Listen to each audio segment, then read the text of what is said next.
High বন্ধুরা, আবার একটা নতুন ব্লগ নিয়ে চলে এসেছি ঝুম্পা ব্লগে।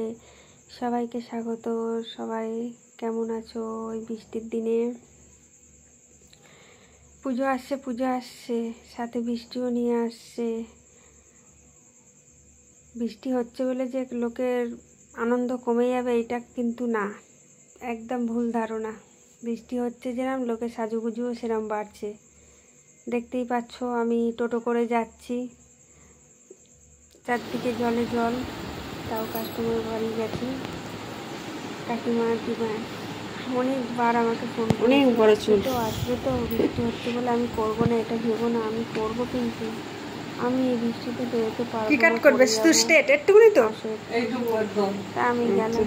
চুল আমার যেরকম আছে সেরকম থাকবে, হ্যাঁ, বড় চুল থাকবে, শুধু এটা সামনেটা সুন্দর করে দেবে, সামনে একটু লক্স করবে। কাকিমা হেয়ারটা কাটিং করে নেবো, সামনেটা দেখো এরকম করে দেবে, আর কাটবেন না, ছোট থেকে বড় সাইড লক্স, সাইড প্রচুর চুলটা একটুখানি ছেটে দাও প্রথমে। আমি একটুখানি ছেটে দিলাম, ভালো লাগছে না। কাটিংটা সমান করছে, যেহেতু স্ট্রেট করছে ভালো লাগছে না, আবার একটুখানি বেশি করে কেটে দিলাম। কাটার পরে বলছে একটু লক্স করে দেবে আমাকে। হ্যাঁ, দেখতেই পাচ্ছ আমি কাটছি, টেরা বেঁকা হয়ে আছে। আবার কিছুক্ষণ পর আবার কিছুটা কেটে দিলাম, তারপর ঠিক হলো। জল দেবেন না, কত ডিমান্ড কাস্টমারের, যে কত কি ইচ্ছে আছে যে আমাদের পালন করতে হয়, কি বলবো। এই করবে না, ওই দেবে না, এই জল দিই না মাথায়।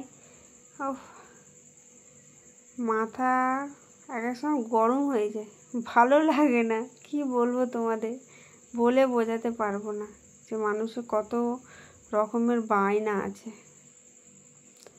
ঠিক আছে, কাজ করব, টেরা বেঁকা হোক, আমি বলছি, ছেড়ে দিলে কিন্তু টেরা বেঁকা হয়ে যাবে। তোমার চুলটা একটু তো কার্লি আছে না, স্ট্রেট চুল হইলে তাহলে জল দেওয়ার কোনো দরকার ছিল না। এই জল না দিয়ে আমি কাটিং করেছি, সামনের কাটিংটা প্রবলেম হচ্ছিল প্রথমে, তা ঠিক আছে চেষ্টা করি। কাজের কোনো শেষ নেই, মানে কাজ যে শিখবে তার কোনো বয়স নেই, আর শেখারও কোনো সময় নেই। যখন ইচ্ছা, যেখানে ইচ্ছা শিখে নিতে পারে সব কাজ, মন চাইলে। ওনাদের বাড়ি কাজের মেয়েটা এসছে, নাহলে আমি পুরো কথাটাই তুলছিলাম। কাকিমা ফেসবুক করে, এইসব গল্প করতে করতে হচ্ছিলো। তোমার লিঙ্কটা পাঠাবে, এই করবে, কত রকম ভালো ভালো কথা বলছিল, সেগুলো আমি কথা তুলছিলাম। কিন্তু কাজের দিদিটা এসে বড্ড ঝামেলা করছে, এত চিল্লে কথা বলছে, বাসন টাসন ফেলছে, ভালো লাগলো না, ওই জন্য ছেড়ে দিলাম। বাট মিউটি করতে হলো। দেখতে পাচ্ছ কাকিমা হেয়ারটা খুবই বড়, বয়স হয়েছে, তবুও এই যে হেয়ার মেনটেন করে, এটাই অনেক। আমাদের তো মাথায় থাকছে না, ঠিক আছে, আমাদের থাকছে না, কোনো দেখো সবাই মাথায় চুল থাকবে, তার তো কোনো কারণ নাই।